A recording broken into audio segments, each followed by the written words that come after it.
do it.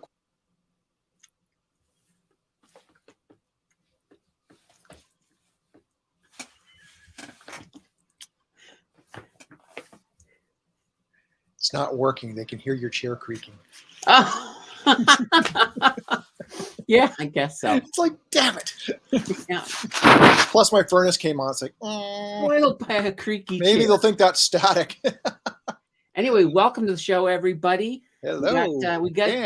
We got the Tim Danter of the Tim and Nancy Danter Hour, and I'm their humble guest. There you are. It's the Leprechaun, because, well, thanks. I was gonna say Thanksgiving. I know. St. Patrick's Day coming up here on. Yeah, he's like the military version of St. Patrick's Day. I think I put it on right side out. It's almost like camo, like something you expect to see a soldier wearing. Oh yeah. Well, no.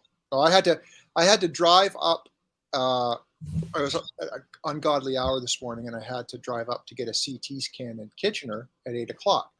And the people are in the. So I go to for people who know, they go to Grand River Hospital. I'm there nice and early. I'm happy, I got a parking spot. It's not a pain in the butt. Yeah, no, you're supposed to go to St. Mary's Hospital.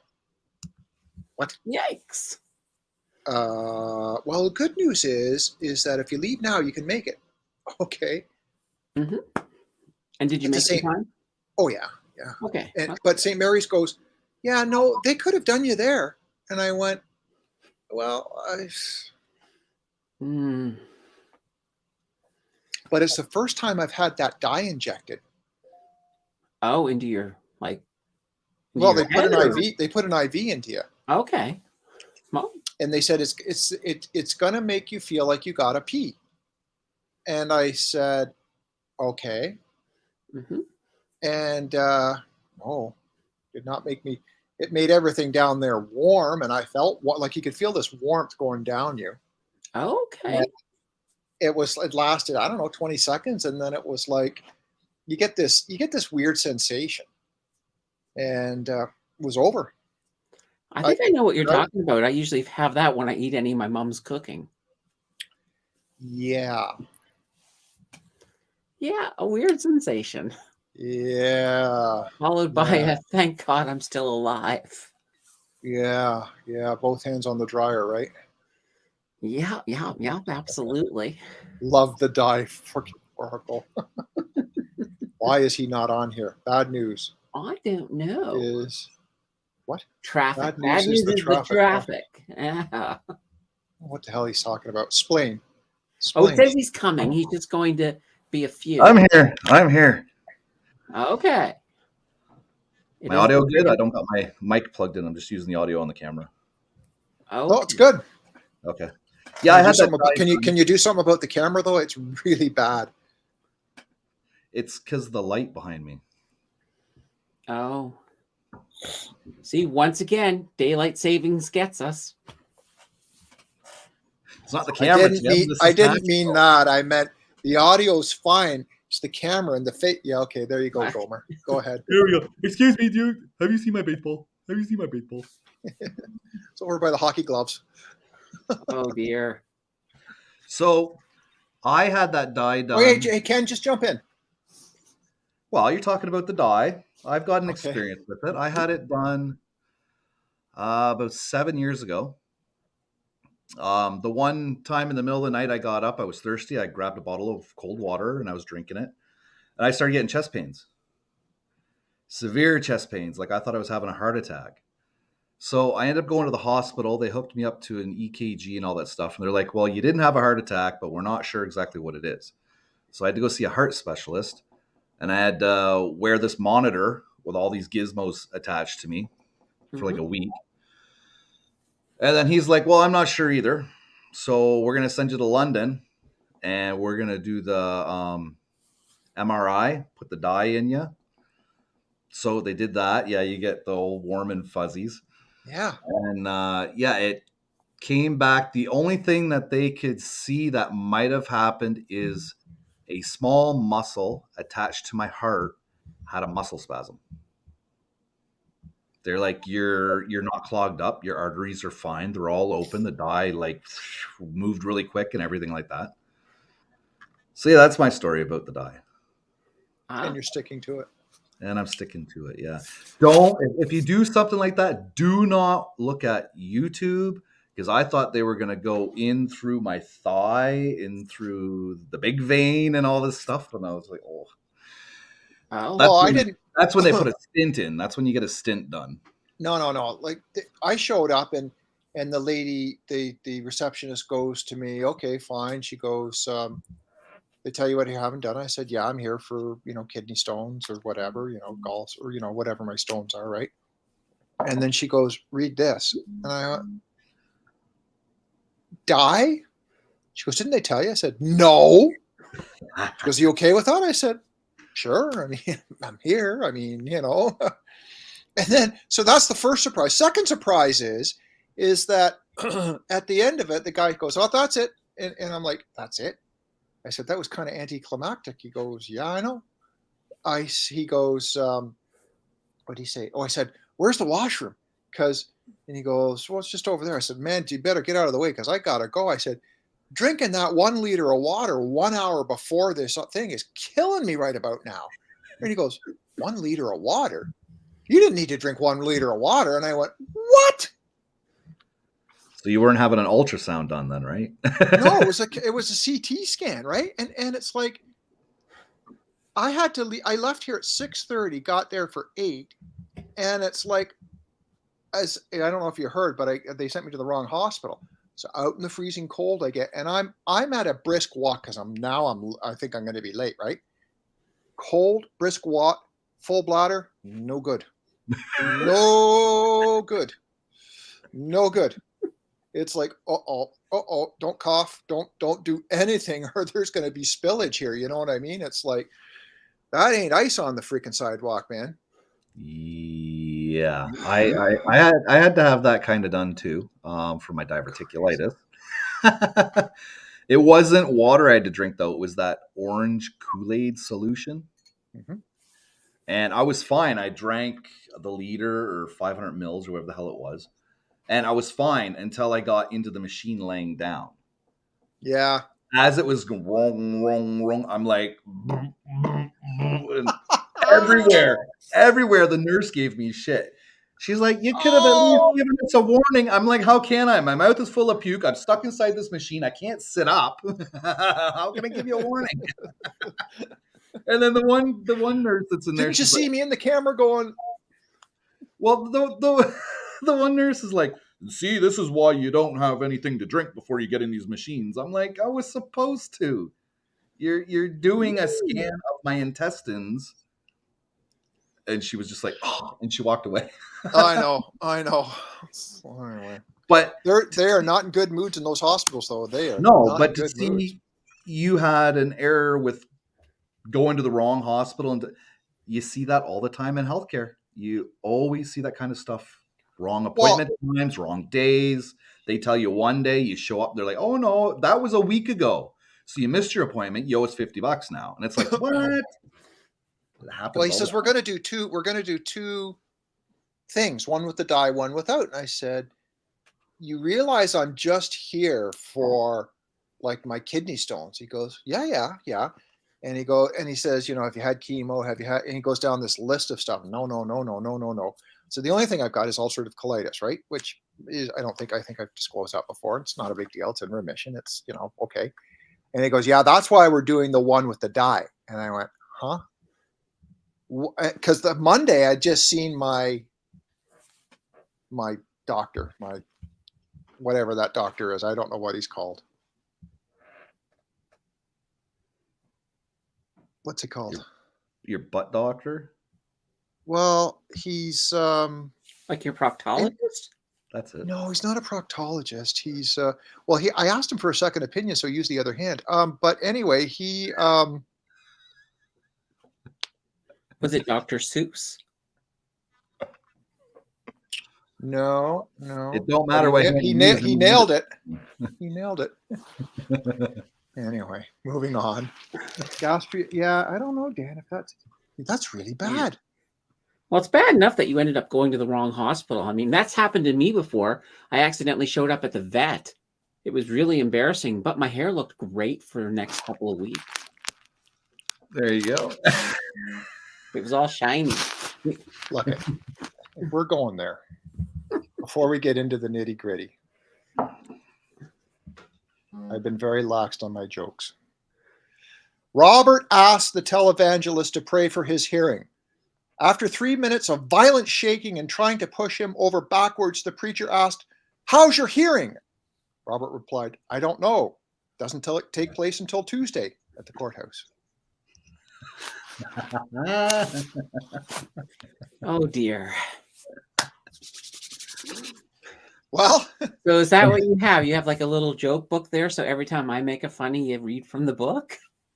no, some of it just kind of rolls off the top, Okay. It's So does mine, but mine's dark humor. yeah, well, humor here. Yeah, So- his humor rolls off the dark web. Have we heard of a number 3 bank going down yet? Not a number 3%. Well, technically, we've had 3 banks. If you Isn't there count something- Silvergate. Isn't there something with Swiss or something? Silvergate, the first one, about a week before this whole mess started, that was the one that invested a lot in crypto. Well, they were the first bank to go down. Then a week after that, we had Silicon Valley. Then we had the one in New York. Now we've got Credit Suisse, who's having some problems. Oh no. Yeah, but I think, and I haven't read the article, I just saw a headline before coming on the show. I saw a headline that says that they may have gotten a bailout. So, see, you were first off the mark because that's where Nancy goes, "Hey, my God, they bailed." That was what, Sunday night, right? Yellen has said that she's going to cover the losses and stuff like that. And I'm thinking, okay, so she's going to cover the deposit. She's going to cover, but isn't that? I mean, don't the executives and stuff get their money still from that? no. No. So you we're can't. just Only that's for- what I'm thinking. No, only deposits. This is only for the companies, the customers of the bank. There's an investigation right now with the SEC because they found out that a lot of the executives dumped their stocks. They knew ahead of time that there was going to be an issue with the bank. So Yeah, they now- started dumping stocks in January. Yeah, so now they're specifically under investigation. So the question I say is that, okay, was this Silicon Valley, was it a publicly traded company? Yes, you could buy it. You could buy stocks in it. Okay. Question number 2. Those shareholders all lose their money. Yep, Oh, they're not fuck. helping the investor. No. They are not covering investors. That's part of stock investing. When you invest in a stock, if a company goes down, you're going down with it. They're not going to bail you out. You'll never get a bailout as an investor. Just the Wow. banks getting the Oh. bailout to save grace or save face. But or all whatever. the execs were bailing out of their stocks. Yeah, the executives were selling their stocks. And I even heard as well that they provided bonuses to a lot of their employees the week before. Mhm. So my question is, if this is a publicly traded stock and it's obviously governed, I would imagine, by the SEC to a certain extent, how did this happen? Like how did it not trigger big guys bail? Like, I mean, can you go on and you go, triggers on the way down. So But trading you had can- been suspended a couple of times because of severe volatility.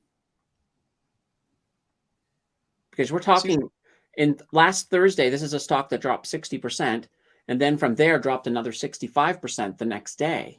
So if you had money in that stock, you lost a lot. Like, we're talking a ton of money. It's just not. It went down big time. I think it was like around. Oh, I can't even remember the prices now. I had them all written down on my news show on Sunday, but it was up around 158, I think, and it went ouch. down to like around $30, something crazy like that. But that we're talking a lot of money's lost. Investors who were investing in that, if they didn't get out. Now that's what caused the stock to go down too, is once people heard what was going on, They're bailing. they began bailing and they began selling off like crazy. That doesn't help. No, and that's created a cascade. Like, we've had sell-offs right across the market. Now, believe it or not, here's the interesting thing. Yesterday was actually not so bad. because people were expecting it to be bad the first couple of days, but then today, all of a sudden, the panic just really hit, and the market really took a dump today, like big time red. Well, didn't HSBC say that they were going to pick up the SVB? Mhm. Is it the UK division? Yeah. They bought him for $1. Was that like £1 or something like that? Like, was that Something like that. I didn't look too deeply into that part, but you know, and so? they had a Canadian division as well, but there weren't really Canadian customers in it. So It worries me. I mean, you're only with the what is it, the FDIC? mhm. Is that what it is? FDIC only, Yeah, up to $250,000. Okay, fine. And I think bank accounts are FDIC in Canada up to $60,000 or $65,000. 100,000. Oh, it's 100,000. 100,000. I thought That's correct. it used to be 60, didn't it? Say yes. Maybe back in your younger days. Hey. Yeah, that's why Anyway, banks want you to have multiple accounts if you exceed 100,000. That way, each account can be insured. Yeah. I mean, if you have a lot of money, like let's say you were Jed Clampett rich, you would definitely not want to have just one bank. You would want to have that spread out across multiple banks. so FDIC is the Federal Deposit Insurance Company. Yeah, basically. Okay. Are they who? Okay, so this is going to be this is a stupid question. Who who are they? Are they federal, or are they just using the name federal? Are they part of the government? They are a government insurance organization, so But they're that not the insures- government. They're not the government, but they are under the umbrella of the government. Hence the name federal. So Like they Canada must. Post, Canada Huh? Post, like Canada Post, it's a branch of the government. Okay. It Yeah, would be- that's a good way to look at it. Yeah. But yeah, so normally they only do the 250,000, but then the government got together and said, and the Treasury said, okay, we're going to cover all of it. So, because here's the thing, this bank, they had all of the startups were using this bank. This was the bank this was the go-to bank if you had a tech startup or a healthcare startup. Yeah. So if you're a startup and you're running your payroll and everything else through this bank, chances are you have more than 250,000 all wrapped up in it. Oh yeah. So we were at a point that if the government didn't bail out the customers, you would have had a lot of companies going completely under. But And some of that the would have companies- had a cascade effect as well, because all of the employees of those companies would all of a sudden be without jobs. but those companies aren't out of the hot water yet, because those companies probably went to the bank and probably have VCs. That's true. I mean, there's still So going I to be mean, it could still ruin companies. Oh, there will probably still be companies ruined, but at least they have a fighting chance now. Like, And this here, I mean, here's the whole thing too. We got the whole cascade effect. People right now people are losing confidence in banks. Because people are losing confidence, there are bank runs happening. A lot of the banks are saying, no, don't worry. And the government, by saying, whatever bank it is, don't worry, we're going to cover everything. That's to stop all the banking runs. Because if you had mass bank runs across all the banks, you're looking at a collapse of the entire financial system. It's the downside to, the way we do our reserve fractional banking. Oh my God. Could you imagine? Did anybody check out crypto while all this was happening? Crypto actually moved up a little bit. I think there's a lot of people who are like, if the banks are collapsing, we need something other than fiat. So there are some people who are moving some of their funds into crypto whether it's just to park them until this is all over, or whether they're just saying, okay, it's time to finally adopt crypto. So you'll have to see how that's going to all work out in the end. Bitcoin ran from 20,000 to 26. Yeah. That was a huge spike. And that was an adverse effect because of these banks. Mm-hmm. Well, it just proves to you that, it's not all, fantasy with the crypto and Bitcoin and stuff like that. But now Because keep in obviously mind too, it wasn't just crypto. gold also surged Yes. as well, big time. Yes. Yes. How come not silver? I think silver had a little surge, but not really anything significant. I think it's because gold is that big one that everybody thinks of. It's sort of the go-to, The gold standard. the gold standard, the gold, and I think it's just a lot easier. I think people can jump into gold. Like there's a lot of really good options with gold. I've often wondered, the whole financial fiat thing goes to shits in the country, North America. And there's people who have physical gold, They're the winners. They're the winners. Well, hang on.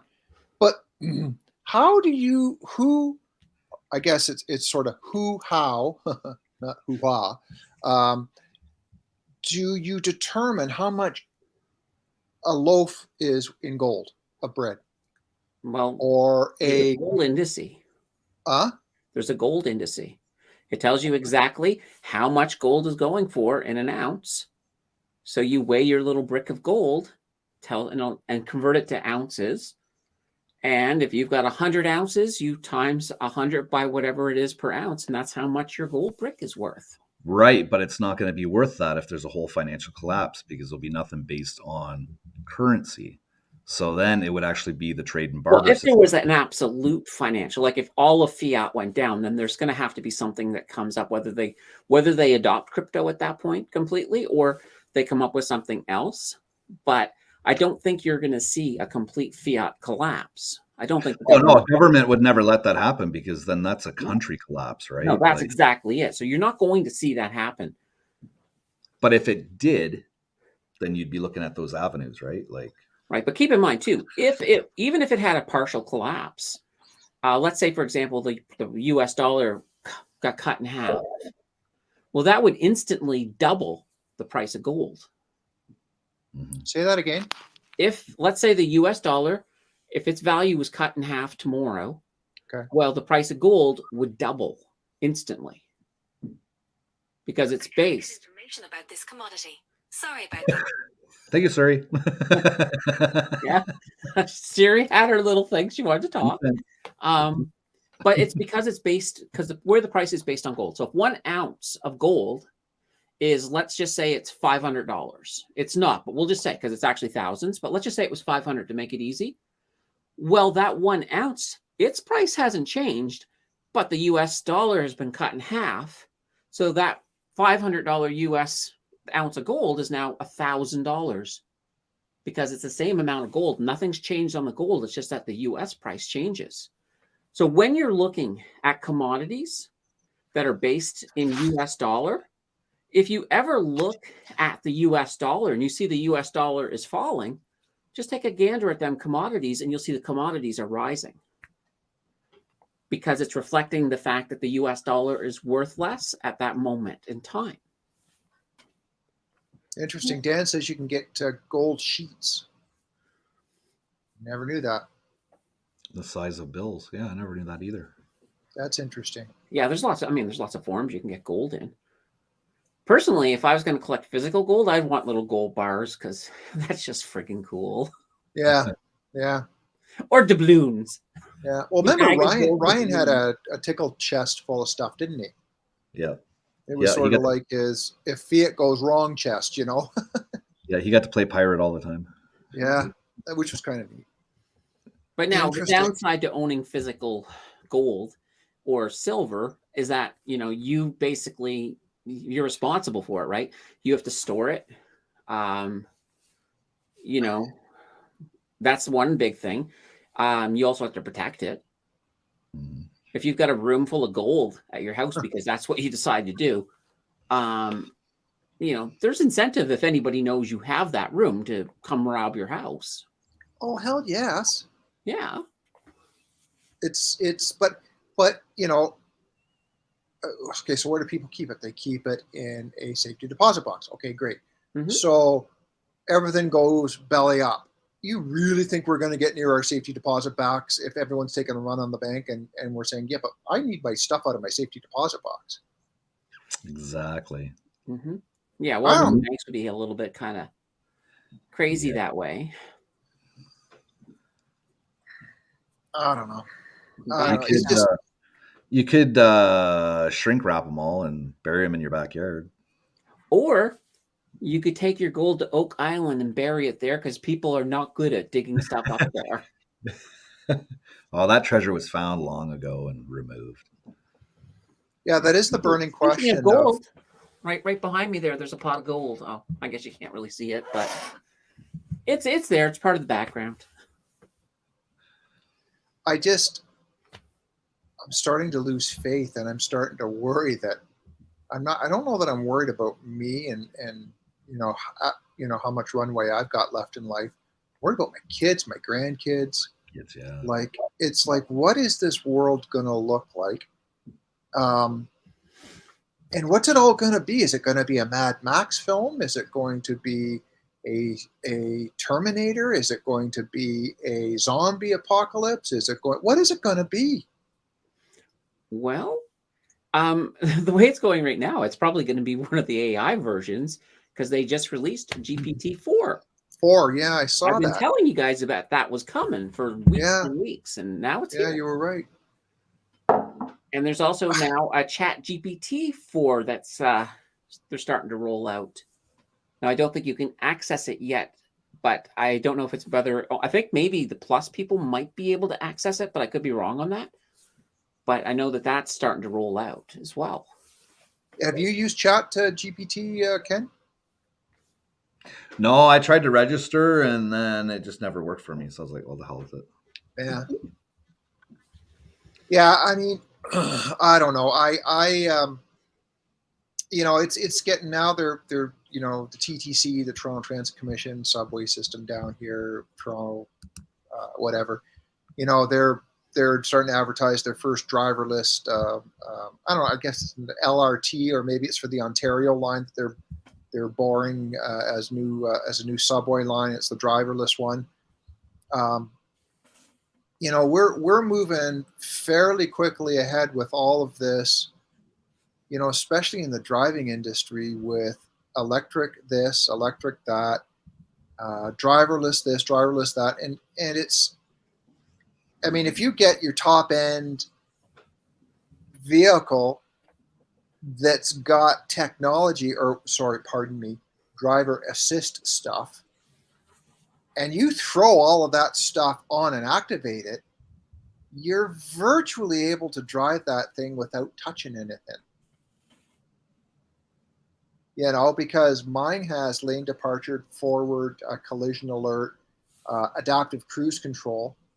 And just for shits and giggles, I did activate all of them. And I think it was on, where was I? It was on the 403 Brantford, and it was clear day and stuff like that. And I mean, I'm not stupid about it, but other than having to touch the steering wheel once in a while before the lane departure stuff disengages, kind of drove itself. Mm-hmm.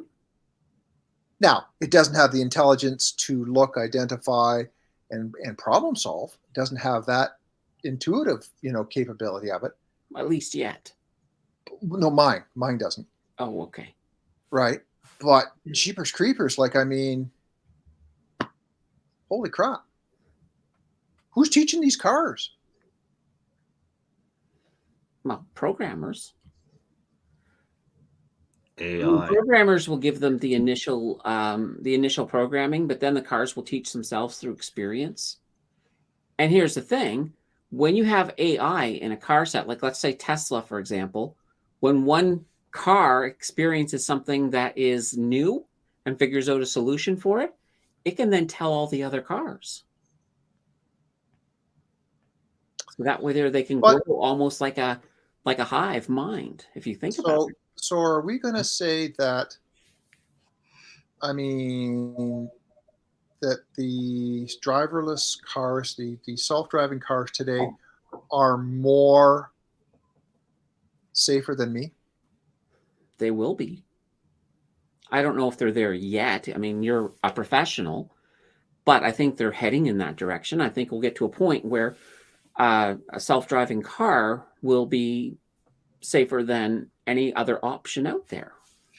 I don't know about that though, because as a human, you can visually see what's going on. You can predict what's going to happen. Yeah, as but you're so growing. they're getting that ability as well, and plus they'll have better vision than a human would. Well, they'll They'll be have able to see infrared. things They'll unfolding have from greater thermal distances. energy. They'll They have will the have no thermal energy. blind spots. Yeah. Well, we drove up. Where was I driving? Driving somewhere, and I had the adaptive following distance on, and it was the weather was starting to change and stuff. It disengaged by itself, and then all of a sudden I get another flash on my dash. Hey, that rhymed. With well, it did. Your side detection is now disengaged, meaning my blind spot detection is now disengaged. And so fine, and I'm thinking, well, so okay, this is great. All these self-driving cars go on cameras and sensors, but in really bad weather, like I was driving in, and mine shut off. How do they not shut off? I mean, are they not going to experience the same dirt, the same? They're exposed to the same elements. Like, how does something sense through dirt, grime, and grease, if you will? Well, So it's going to have to experience it. It's going to have to learn from it. Like yeah, but right now, if its sensors are all covered, That's then what I mean. the driver would have to pull over and wipe the sensors off so that the yeah, absolutely. AI can see and sense again, right? So maybe Unless they won't. They'll have it like that so that you know what, if it's bad weather, you're on your own. You have to drive your vehicle yourself. unless you give Aha! a cleaning mechanism to the AI to use, whether it be a little wiper or something for the sensor areas to clean them off for when it gets full of grime or mud. Volvo used to have that on their headlights. Headlights, yeah. I remember that. And that was a fail. Yeah. But I mean, it's going to be trial and error initially. And then until they get to a point where the AIs have a good grasp and are able to do adaptive learning on the fly. Once the AIs are able to learn from their mistakes, being able to have that hive mind amongst a vehicle set, these things will learn really fast. Yeah, I know, but I mean, like, if it can't see or hear, right? If it's going to require a driver to pull over and But you're not required. You're not required to hear to drive. Well, you know what I mean. You know, like Yeah, but keep in mind, I'm doing an analogy of it. You know, if seeing there's and a not fail hearing, point, it makes you disabled. but if there's a fail point, they'll simply redesign the car to get rid of the fail point. Yeah, they would have to have like maybe the sensor is underneath it's inside the door panel, but the door panel has a film on it that is so slick that like nothing can stick to it once it hits it, like Rain-X on your windshield, you know, it Or automatically. you could also have redundant sensors.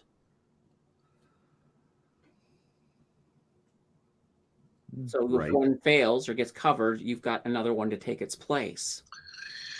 I'd like how they have the best chess player in the world goes against the computer and stuff like that, and the computer always wins.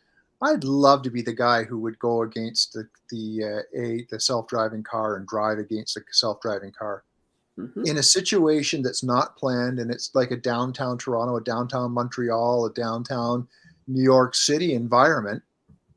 You know, like I hope I got it on tape today, but I left the driveway here and I had to drive to Kitchener.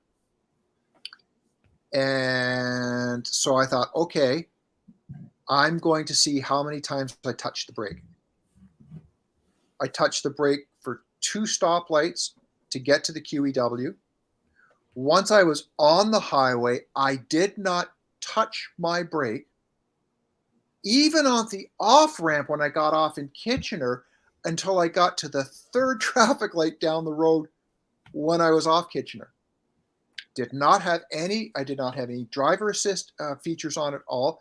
This was all done with sight and manipulation of the accelerator and lane positioning, Hmm. right?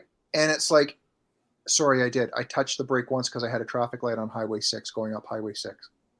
But other than that, it was all green lights, or I timed them right. And it's interesting to see. Well, mind you, I guess the smart car or the self-driving cars would work with the intelligent traffic lights. So forgot about those. Yeah, they would be able to predict how much traffic is going this way versus this way, and whichever one's longer will end up having the green light. Whichever one's shorter would have the red because it's less traffic, right? Because the idea is going to be able to get people from point A to point B ASAP, because that's how we're driven as humans. We want stuff now. We don't want to have to wait, right? Well, if they want point A to point B, they're going to have to use the air. That's They're coming. going to have to go up, That's coming. because it's not going to happen in the car. I mean, you think of downtown Ottawa, Candace. I mean, or Mhm. Ottawa. There's no bloody way at rush hour, right? Like, if But you've here's the been thought. doing your driving lessons and that stuff. But if it's all automated though, that's different. And Tim. that's exactly it. Like, you won't see flying cars until we have fully AI self-driving cars, because any way you want to put pedestrians up in the air that way, you want it AI controlled. You do not want humans behind that wheel at all, because it's just, a fender bender is two vehicles falling out of the sky. Mm-hmm. So you want to have AI controlling that 100%. Otherwise, you'll never see flying cars until we've got AI controlling it. Well, maybe they'll leave the trucks on the ground. Well, they might leave the trucks on the ground. No. I mean, literally, that would be a huge, if that mode of transportation is still in the logistics arsenal, that it goes by truck. Well, no, it would actually make sense to have the truck stay on the ground, Yeah. because the vehicles will be much lighter, hence easier for flying. Yep. What about having the trucks go underground?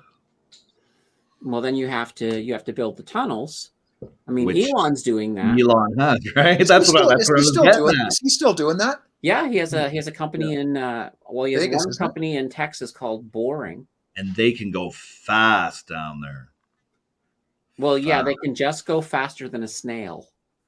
And he said if they make it electromagnetic, then they could go even faster. Mm-hmm. And so now his new project, of course, is building this the Snailville place that Candace was referring to. Yeah. For his employees, cheap rent.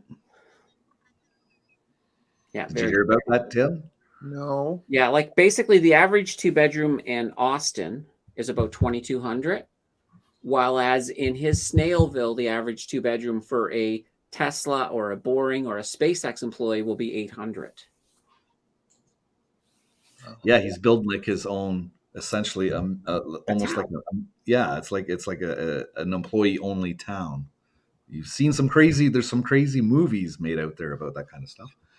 Yeah. Well, It's also going to Yeah. have warehouses in it as well for his major companies, so Tesla and SpaceX, for example, it's and Boring, of course. it's very, yeah. You watch. That's the next thing that's going to come up is people are going to want to put things underground. I mean, you look at the debacle that's in downtown Toronto, and they've always said put the bloody Gardner Expressway underground and build parkland and stuff above ground, right? Mhm. But you watch. He's it's in its infancy now, but you watch a couple of years from now, Yeah. his boring machines will become the thing, especially when you're trying to connect certain countries that are close enough But that you can bore a tunnel. But even now, if you go back a few years in Vancouver, they added an additional part to their SkyTrain, and so they did part of it right through the middle of downtown, and so they closed off streets and actually dug tunnels the hard way. So basically, just tore up streets, dug the tunnels, put everything in, put the streets back down. But they did that really fast. Like, they actually got through the city probably about 2 years in total. Well, that's pretty damn good. Yeah. So, I mean, it could be done. It would cause a lot of Well- disruption, though, in the process. But they wanted Yeah. to have it all done before the Olympics. That was kind of their Yeah, original time frame. I don't know. I don't know. I mean, I look at there's just so many things going on. I mean, this week or this month it's the banking. It's the the SVB and all these banks. And I ask myself and I wonder to myself, okay, what is that distracting us from in other news or other situations? I don't know if it's really that it's distracting us. I mean, well, there was this whole issue that happened in the Black Sea yesterday, where a Russian fighter took down Drone. a drone. So there's tensions over there. Nobody's even thinking about the war in Ukraine at this moment. No, I mean I've hardly heard about. I mean I've Right. seen bits and pieces of it. But there's one thing that could be interesting with this banking issue is that this is creating this pressure on both the Fed and the Bank of Canada as well to start thinking about, are we taking rate hikes too quickly? Are we going up too high? So there's a chance that the US Fed could even pause on their next meeting, which I think is on the 22nd. I heard them say they were. Yeah, they're probably going to do it. And there's Or even talk now hearsay. that there may be some rate reductions Yeah. just to try to take the pressure off the banks and to keep the financial system stable. So But this for has people who have like variable mortgages right now, that could be a little bit of a good thing for them. But this SVB thing was not a byproduct and result of interest Yes, it rates. was. It was. Oh, yes. Because here's what happened. With the interest rates going up, all of these startups were paying more interest on everything. And as a result, they had to keep pulling money out of the bank just to keep their lights on.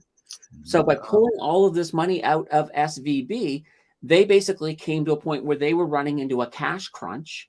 So what they did is they then tried to start selling some of their assets off to try to make up more money, which then panicked the investors, which caused a sell-off, which then caused the whole thing just to begin. It all fed on itself and collapsed. But it was actually the rate hikes that's kicked this whole thing off. Well, as Ken alluded to, is they must have caught wind of this back in January when no, you said it. Pardon me. Mhm. One of you said it. Well, I think in January they kind of knew that they could not survive these It's rate a hikes. matter I of think they time. kind Why of saw didn't the they get writing on caught? the wall. How can these guys not get caught after what we've been through in the financial crisis, after what we've been through with the crypto But crap and here's the thing. how Here's, come?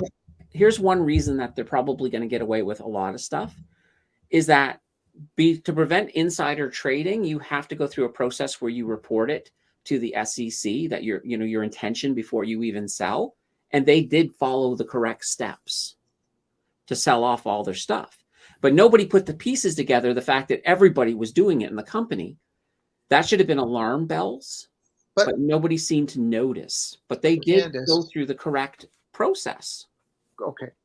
But to every perfect crime, there is always the prelude that it is the right time to do this, it is the safe time to do this, and there's nothing wrong with doing this.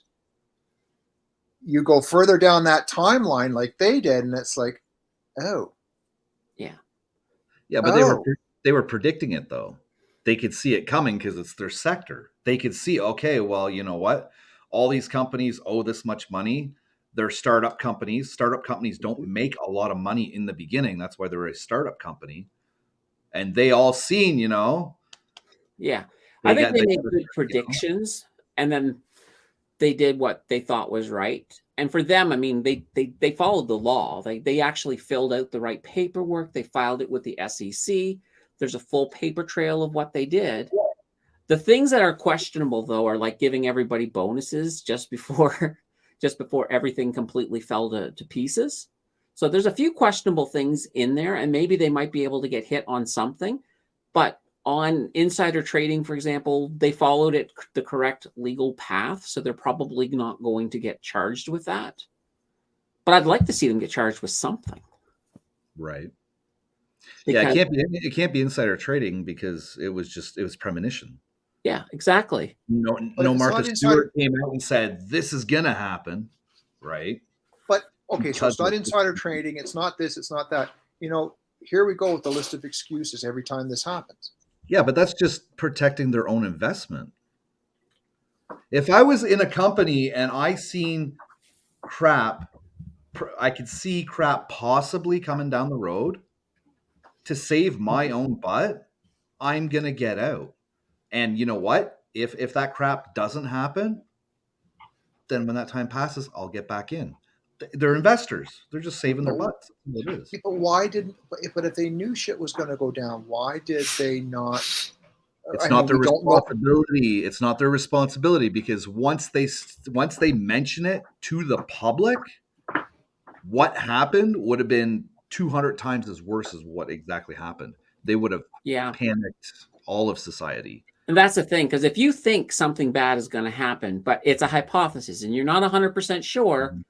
if you ring the bell and say, I think this is what's going to happen, and everybody panics and you all of a sudden create it to happen, then you become like an Elon in that sense, where, when he would go on to Twitter and start talking about different crypto and people would all start buying it. So you don't want to get into that type of situation as well. So I think in a way, they were almost damned if they do and damned if they don't. But by at least just doing it and filing out the paperwork was there. Anybody could have looked at it and seen and said, oh, wait a minute, look at this. Maybe we should get out of this bank. But nobody did. Nobody put the pieces together, but it was all out there. It was all done legally. It was all available to the public.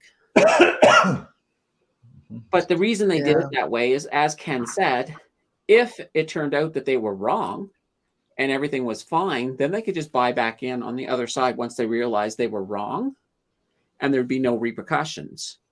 Other than it might cost them a little bit more to buy back in at their maybe.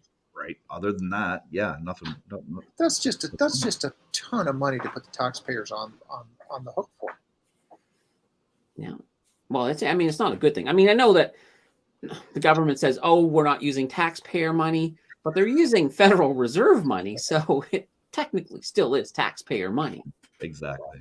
So it's been taxed and paid before. It's taxpayers' money.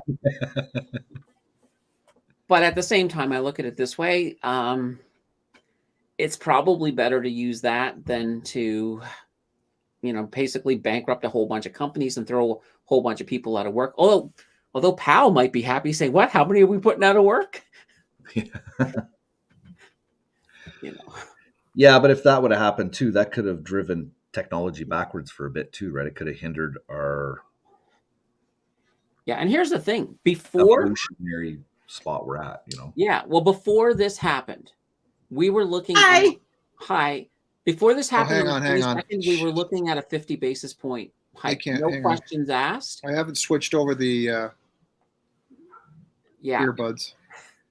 But because of this collapse, that took it down to a 25. And the fact that the producer price index today was actually pretty darn good, I think they can go to a pause for this one.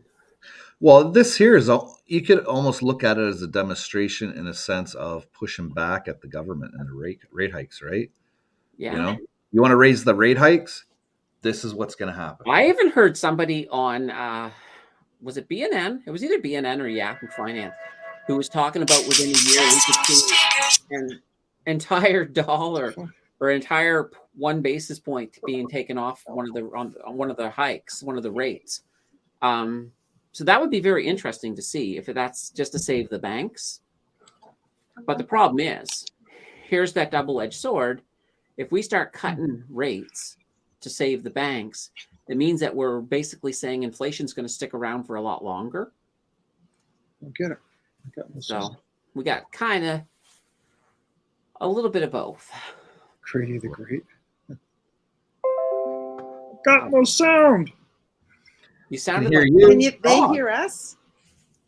They can hear us. Candace, are you messing with me like we did at the beginning of the show? We're not messing with you. We can hear you guys. Yeah, they are. No, they're not. No, we can hear you guys. We can hear you. We can hear you. Camera. But maybe you just can't hear the rest of us. But that's fine. Speakers. Why don't you just go back to Why don't you just go back earbuds? to I'll go join earbuds, over. and then I'll go. Yeah. Sounds like they have a little alarm going off there. Okay, bye-bye now. All right. Bye. Okay, now the real show begins, folks. Well, Yes. they're Damn back. it. What the F? Put your earbuds in and I'll go get on another move. I am Please. moving. Get out of the way. Okay. This episode of Musical Chairs is brought to I you know by you the hear Tim us, and but I Nancy can't Dancer hear channel. You just never know what's going to happen. At least that's what I say. I don't know if they still have technical difficulties or not. But oh, Holy well. senior moment. A what moment? A senior moment? I hope she's saying nice things about me because I can't hear a damn thing she's saying. Oh dear. Tim, do you got your aids in? See, now they're making fun. They're pointing at my big ears. No, we're not. We're not pointing at your They're ears. calling me Dumbo now. There we go. Oh, this is ridiculous. This will be fun. All we have to do is just talk about anything, and Tim Okay, will just be a second. paranoid. Just a second. It's fantastic. That's a good thing about live. Guys, But I'm the show gonna must go you carry while on. I'm gonna fiddling go with- out and come back in. Okay. Yeah, you do that. Does anybody know sign language so we can let Tim we know what's going on? Just- Because Be that would be right kind of back. funny. Anyway, Making fun of me, Kenneth. So help me, God, I'm gonna get you for that. get me for what? He doesn't even know what I did, but that's fine. Oh well. Anyway, everybody in the audience. Who's all here? I haven't even looked at the chat. I know. Redbeard, MC's Well, here. Yeah, Oh, the chat's Rex is kind here. of behind my camera. Here, so he's here. It's like I can't see it when I'm on this show. So I hear, whenever Tim puts something up, I get to see what it is. But other than that, Yeah, so I don't even know how many people are watching. yeah. So we'll have to see how that's all going to go down. But oh well. What's been going on your show lately? I haven't had a chance to catch in. I didn't do a stream last weekend. There you go. See, Oh, really? Are you good now? Can you hear us? it's always been good. Yeah, he can hear us. He replied. Yeah, no, I didn't do a stream last weekend. I was too busy. Okay. Too busy with crypto projects. Well, there's nothing wrong with having some crypto projects as long as you're making money from them. Being actually involved in a crypto project is Cool. it's different. Oh, very cool. That was uncomfortable. That is good. Honey, you coming back in?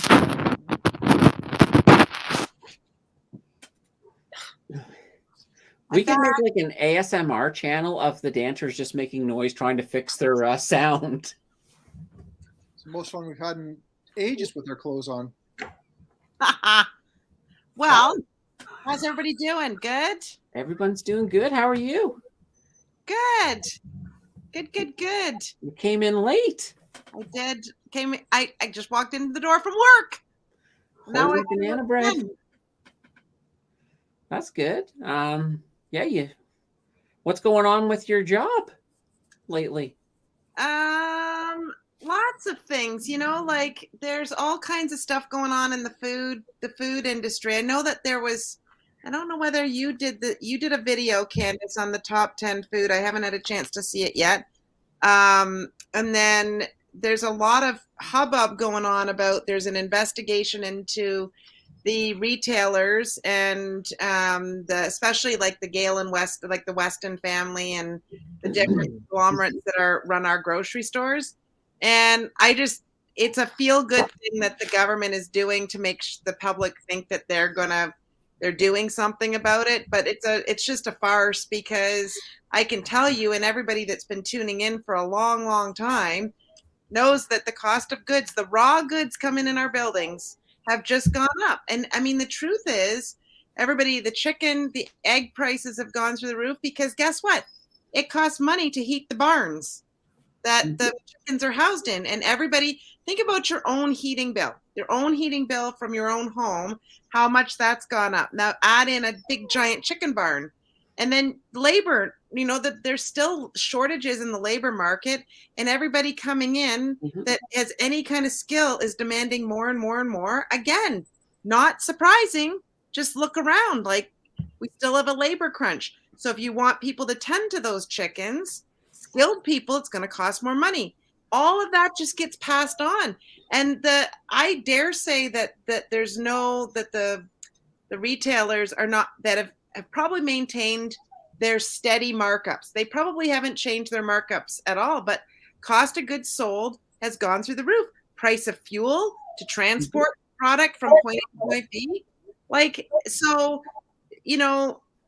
it's not really rocket science.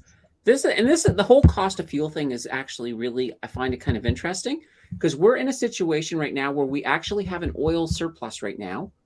And as a result, the price of oil today was down to $65 WTI a barrel. That's insanely low. Mm-hmm. And right now they think there's going to be surplus probably through, deep into the spring at the very least, because people just aren't using oil that much as they normally do. So yeah. I expect to see some of these gas pump prices to start coming down. I don't know if they have started yet, but they should start coming down because oil is just bottoming out at the moment. Well, and I think that there's bent up, if you go back to the manufacturing side of things, I think it was a year and a half ago on this channel where I was talking about, remember I was giving you the example that I could see prices changing before you guys in the grocery store, right? Because there's that lag when the contracts are done for retail. So they have to hold the price from October till February. That was, they do them the contracts. They have to hold the pricing. Well, that was in that exact moment in time after they got all those contracts put into place that the whole, the price of everything went straight through the roof. So the manufacturers are trying to recoup all that now. They're trying to go back and pick up what they lost in that period of time. And guess what? We need them to do that. We need manufacturers, especially in this country, to stay in business. Mm-hmm. They have to do that. I don't know what the government's going to find when they do this probe, because I don't think they're going to uncover anything. I think they're going to come out with, they're going to find one or two things. There's going to be a spotlight shined on that one or two things. And then the public will think they've done something when they really have done nothing at all. It's just straight economics of what's going on.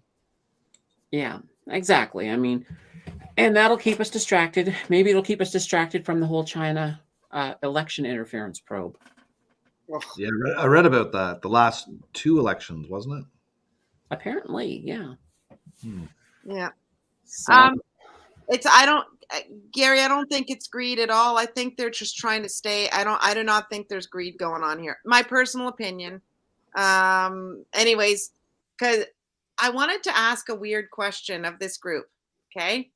So was coming home tonight from work and my bestie from the US messaged me and she said, "Did you know, what's going on up there? We're hearing, it's all over our news, that the migrants that were coming up south of the border are flying to Canada and they're coming across the border in droves from Canada." Is that happening? I haven't seen anything about that. Yes, that is happening. What? I believe it's somewhere on the Quebec, almost to New Brunswick border in that area. That's where they've been coming across. And sometimes they're coming across in the winter. They've been coming across nearly freezing to death. And then they normally get taken from there. And I think they're sent to someplace in the prairies, if I'm not, I could be wrong on where they're sent, but they have a place where they've been taking them to and then sort of processing them and then putting them in different cities and different provinces have been agreeing to take certain numbers of refugees from this way. So a lot of them are people coming from like Central America type areas. So that's what I heard about, but I haven't heard much more than that. But it is happening. Is it in droves? The way that the U.S. is saying, this is droves. So you're saying we're getting all these people from Central America flying up to Quebec and in droves? No. What they're doing is they're traveling through the U.S. and I could be completely wrong on this, but I heard something along the lines of the U.S. actually transporting them up in truckloads to the border and then them crossing. That's what I've heard, because Canada will take them and the US won't. No, baby, I need to back the train up. They're saying that They're going from here to there. they're going from Canada across the border backwards in droves. No, I've heard the other way around. So that's what I've heard, but Marie Claude, droves mean in large amounts. yeah, They're large just amounts. Large amounts. Very Yeah, no, big. what I've heard is that they've been coming into Quebec from like Maine and New York and places like that. I think there's a border crossing of something. Somebody just look it up really quickly. You should be able to pull that up. So it says, well, this was on the NBCnews.com. More migrants are crossing the northern border into the U.S. as Mexicans fly to Canada and then head south.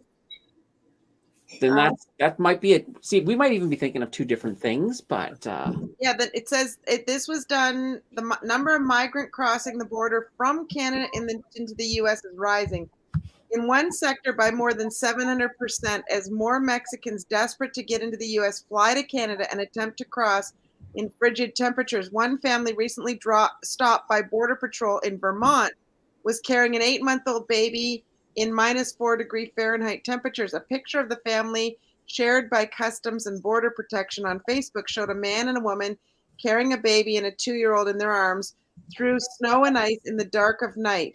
Apprehensions in the area where the family was found, known as the Swanton sector, which includes sections of Vermont, New York, New Hampshire, have increased to 1,146 from October 1st to December 31st, 2022, from just 136 the year prior. Across the northern border, crossing from Canada to the U.S. have increased from 16,000 to 42,000 over the same period, according to the CBP data. Are the Mexicans or whoever in South America, are they flying to Canada and then illegally crossing into the U.S. from Canada? That's what the article is saying. right. You see, and we're actually talking about two different things. I just quickly looked up what I was talking about, and this is migrants entering into Quebec through something called what's the name of that road? There's a Roxham Road. So yes. That's what Mary Claude just said. Yeah, that's exactly. Yeah, Roxham Road. That is the one that I've been talking about. Apparently, we've had about 22,000 come in that way, and that the Quebec immigration has been sending them to other provinces because they just don't have the ability to process that number of people. Is it possible that the Americans are telling the news story down to is it possible that what the Americans are getting from their news source is taking the story that we know with people coming into Canada, but spinning it to go the other direction? Is that possible? It may be, because I had never heard of it going in that direction. I've never heard of it that way, but I have heard about the whole Roxham Road thing. Yeah, a lot of American media is narrative driven. So if they want to make a big fuss right now about certain political things, so that when it comes time for people to vote, and people could be like, oh, well, DeSantis did this. Oh, well, Trump did this. Right. So the American media is always got a narrative. But then again, CBC has a narrative with the Canadian politics as well, too. Right. So, Yeah, and they're even saying here in the article I'm looking at that in 2022 alone, we had 40,000 people entering Canada by that Roxham Road. Jesus. Candace, yeah, I heard about that Roxham Road years ago. They've always it's fully active. It's fully active still. They've always had a problem with that spot. So, Candace, can you message that to me in Messenger? Because my poor friend Debbie is like trying to explain this to me, and as I'm driving home from work, she goes, "What's going on? I'm like, Debbie, does any of this make sense to you? If they get to Canada, like we have the same social safety network, more or less, that you do. Why would they go there other than it's cold here?" Well, exactly. Okay, that has now been messaged to you, so you now have that news article. Thank you. I will make sure it gets into her hot little hands because she's always has to verify if she's seeing stuff about Canada. She goes, "Are you hearing the same thing?" And Yeah. I'm like, she was making it out like it was all over their news. Has it been all over our news?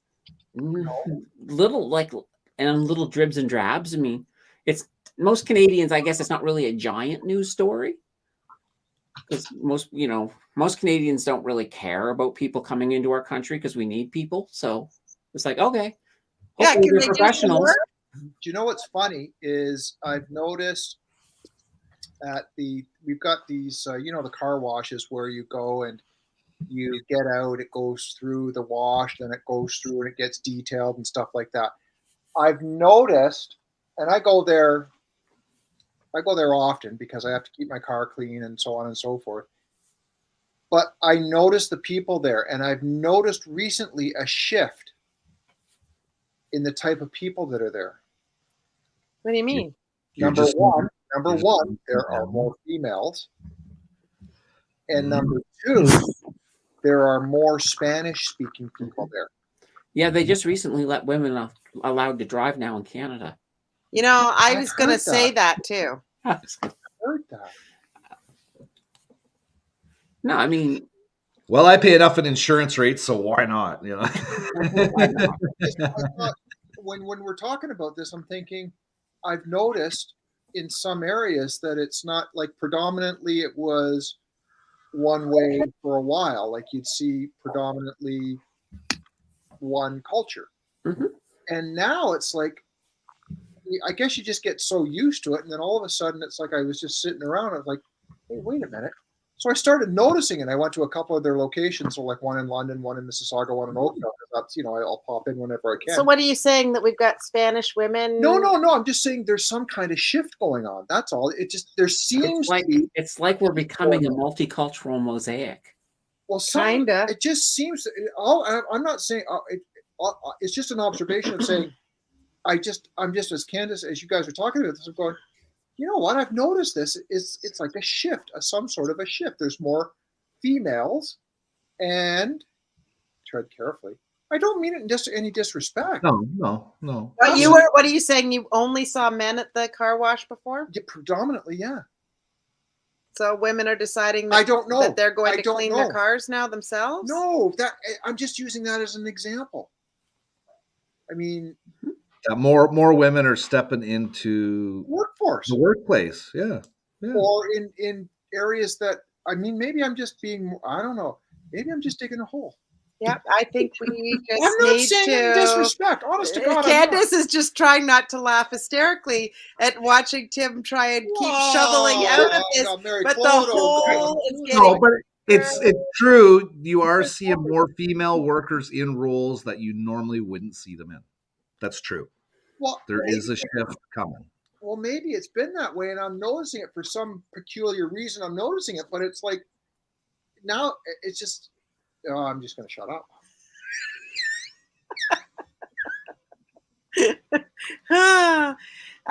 Okay, so I know I missed the very beginning part of the conversation, but talk to me about SVB. So it's an old topic. I know it's old, but was there anything in the news today that was like earth-shattering or nothing you could bank on? Well, nothing other than the fact that the panic has really set in today. So the market was in a very red position. So for people who are investing right now, this is great. There's a lot of good sales on, especially the Canadian banks. The Canadian banks are down quite a bit. So, there's a lot of opportunity for DCAing into some really good deals because of this. There's been talk as well, like I said, of even instead of rate hikes, we're looking at rate cuts. There's been talks about that. It's sort of like, well, do we want the banks to collapse or do we want inflation? And most people are like, we'll take inflation, please. So do you think this will spawn another mortgage problem and we'll get deals on buying opportunities, big buying opportunities? I don't think that'll happen. And the reason is I think the new safeguards that the banks have put in to qualify people for mortgages, they're not going to remove those. Up here or down there? Well, up here. Well, let's talk Canada for the moment. I mean, I don't know if they added new. I know we added new rules in Canada to make it a little bit tougher to qualify for a mortgage. Yeah, stress So test. we're not going to sort of pull that back. So even No. if we do cut some rate hikes and we make things a little bit more affordable, they still are not going to be in the situation of being able to get a mortgage as easily as somebody could the last time the rates were lower. So it will still help that system and help prevent people who just eke through and then get crushed by rate hikes. So I think things are going to be very interesting that way. Now it comes down to whether or not if we have another bank collapse, then you're going to see a lot of panic. You're going to see a lot. The banks really drop big time, like right across the board. It's not going to put them all out of business, but it'll certainly be some good buying opportunities.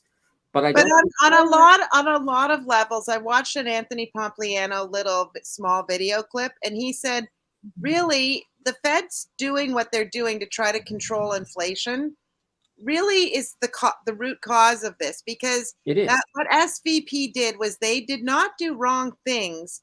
They just didn't. They bought, wasn't, if I'm correct with what he said, they bought some long assets to try to pick up some more interest rates to get a better deal. And then when the Fed started doing this, it put their investment backwards. Like, they did the right things as bankers do, but because the Feds are fooling around with the interest rate. Yeah, no, it does boil back to, because you got to have to remember too, is when rates were low, both the Fed and the Bank of Canada as well, they were saying, well, yeah, we're not going to be raising rates for a long time. They're going to stay low for a long time. They were telling everybody this. And then when inflation was happening, they were telling everybody, oh, it's transitory. Don't worry about it. So that's why banks, for example, like SVC, they got certainly into some assets, some longer term assets that made sense with what they were being told by the Fed. Then when the Fed flip-flopped and all of a sudden the rates started going up really high, that really didn't help. And then when all of a sudden the fact that they had all them startups, when they all of a sudden needed a lot to start pulling a lot more money out just to make ends meet, it just certainly zapped their liquidity. And then once word got out that they were selling stuff just to meet their own liquidity needs, that tanked them. That panicked all of their, it panicked not only their shareholders, but their customers. And then you have bank runs. And so that, of course, caused SVC to collapse and put us in the situation that we were in today. Same thing happened a week ago with Silver Bank. So they did the same thing. We have one in New York. We got Credit Suisse, but Credit Suisse apparently is getting a bailout. So yeah, but remember, Silver Bank sold 58,000 Bitcoin as well, too. Which no, absolutely. Absolutely. And Gary's saying that there's a record in Milton of 80% of homes are mortgaged. And if you think about it on some levels, look at his next comment. Look at his next comment. Yeah, but but all the brokers are using banks. Like, brokerage firms, there's no brokerage firms that are really giving out mortgages. They're all backed by banks of some sort. They've negotiated deals in the back end with banks. Yeah.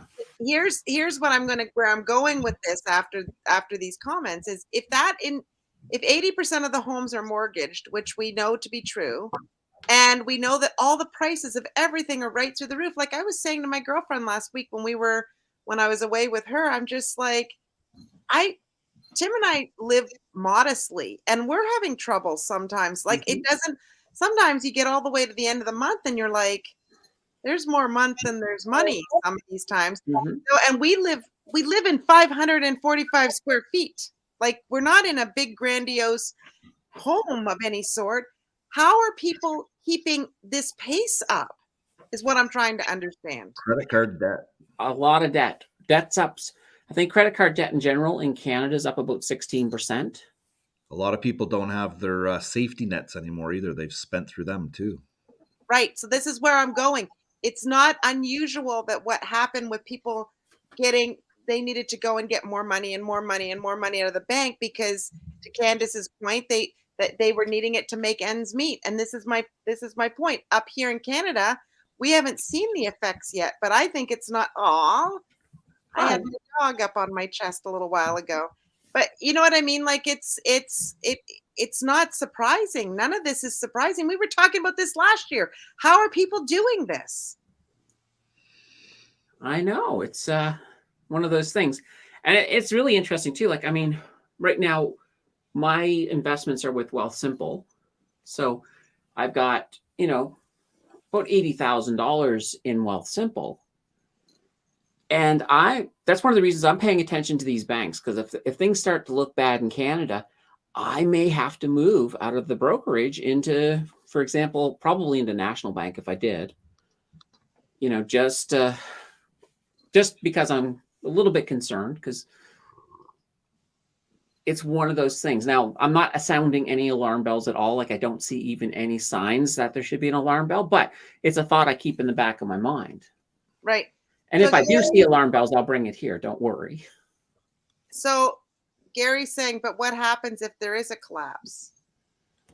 Well, I mean, it depends on how big of the collapse it is. Depends on what it hits.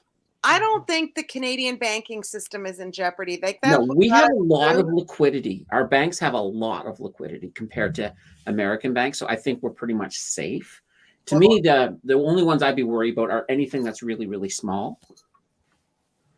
But even then, I think right now there's no Credit real danger. unions, all that sort of stuff are the things. They're small peanuts. Yeah, compared to- there's small peanuts, but even then, I think this is still an American problem.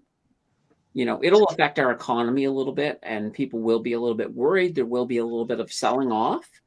And right now, to me, that is still just opportunity to get in at cheaper prices on some of these assets.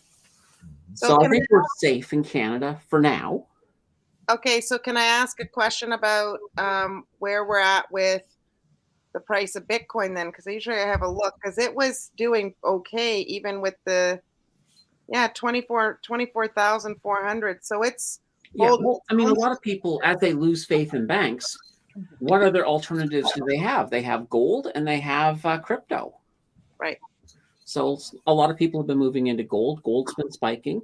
Bitcoin as well. Bitcoin has been doing a lot better with more people moving into it as I want to protect my money right now while I don't know what's happening with the banks. And that's one of the reasons why the Fed came out and said, it doesn't matter what bank you're in, we will guarantee you 100% right now. Because they just want people to be feeling secure and they don't want bank runs like crazy. And then, sorry, the dog just dropped a ball on the thing, which is why that sign came up again. Okay, I thought maybe he wasn't happy with the first answer. No. No, the dog literally is wanting to play ball here. It's the craziest thing. Ah. Anyways, but no, you know what? It's interesting because great Tim. Brady. That dog. He used to do this to the kids. He'd wind the kids up, and then he'd be finished playing, and he'd go, "Okay, kids, stop playing now." I'm like, "No, that's not. You wound them up."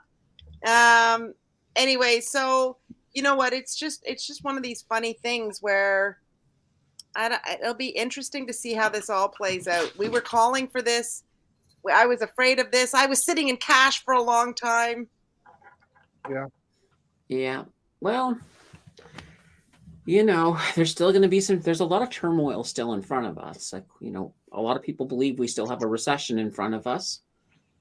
I still think we haven't seen the full bottom of the market. Funny thing is that this banking crisis might very well push us to that bottom.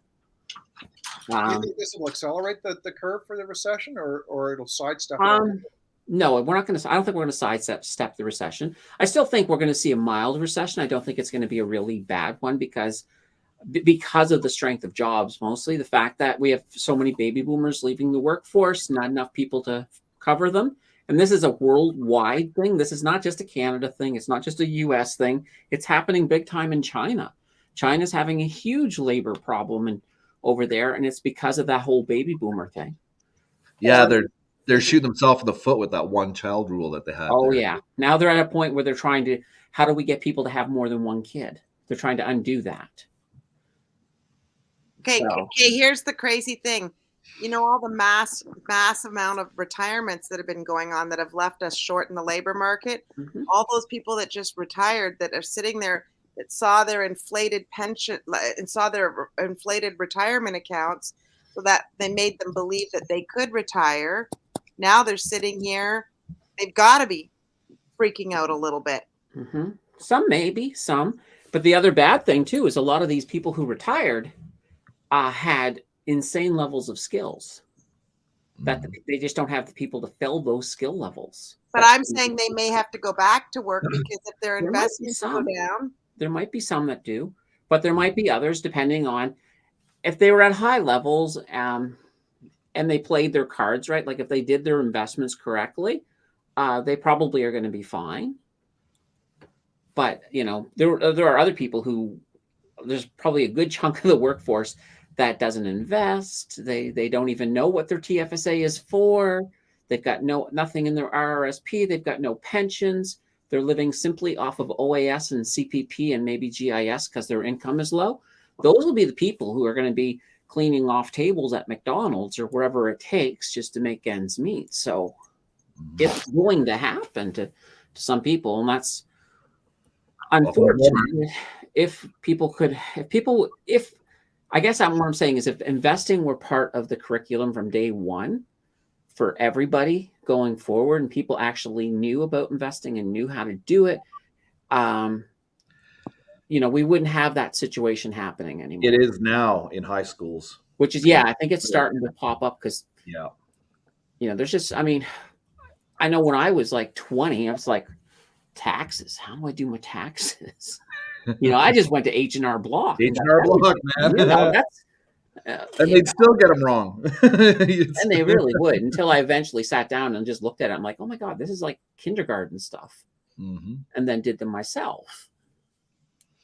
Yeah. Well, I don't know. There's a lot going on, eh? And it was certainly interesting. We were watching your live stream on Sunday, Candace, and it was like excitement was going on. Excitement with that SVP. And I'm like, yeah, like there was about for most of that live stream, we had about 45 people in it. Wow. It was it was a very big kicking. It was like I could barely keep up with the messages. Oh, well, it was good because it was lively and it was a good topic. And so anyways, I was, Gary said, I have considered cashing out the RSP to pay the balance on my home to have no mortgage. Well, RSVP. He probably meant RSC. There's probably a typo. Anyways, so we've been an hour and 20 minutes, and usually we just try to do this in a zippity-doo-dah hour, but it was me. I was late to the party. So let's do a quick round table. Miss Candace, what do you got going on this week? Tomorrow, the community voted on which deep dive they want to see. So it's back with community favorite canoe.eit for a deep dive for tomorrow. Coming up on Saturday, I got a Saturday video this week. It's all about covered call ETFs and different types of ETFs. So it's not going to be a list type video. It's going to be more of an education. Like these are the different types of options you have within the world of ETFs. So that will be fantastic. And then I'm looking forward to Sunday's live stream, probably a lot of Silicon Valley Bank stuff in there. And then I'll be back on Monday. Monday, I'm actually going to do an American video. So it's going to be a high dividend, safe American stocks. So we're going to do that for Monday for people who want to get a little bit of exposure to some high American cash dividends. We'll be back here then again next Wednesday, and we'll do this all over again.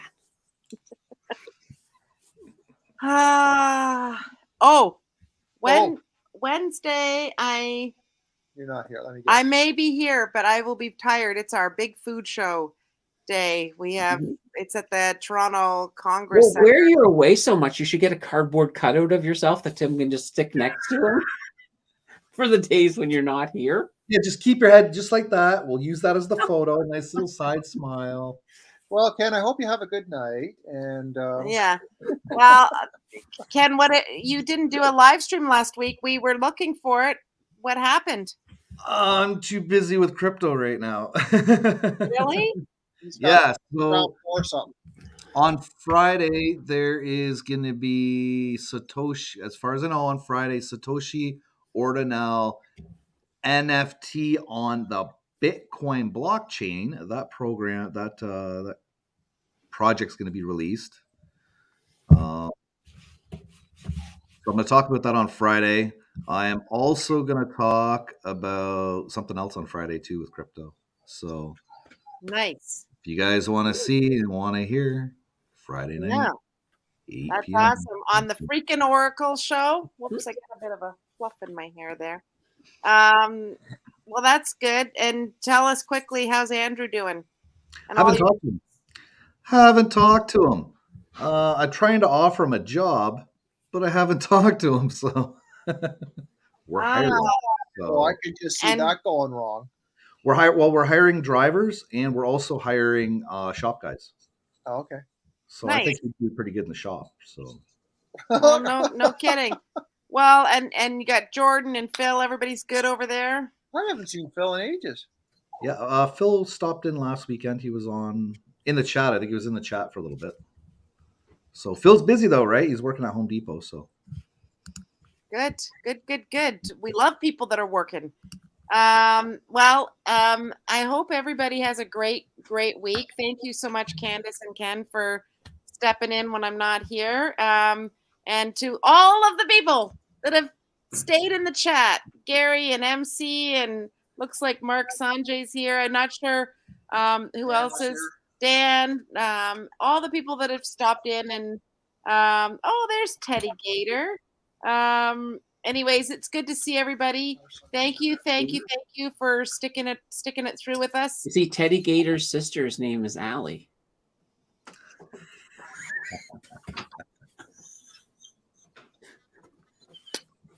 Anyways, on that note, thank you everybody so much for sticking it out with us, and we will see you again here next week, same bat time and same bat channel. Anyway, everybody. right, Muggsy Mullen. Thank you guys. Thank you everybody.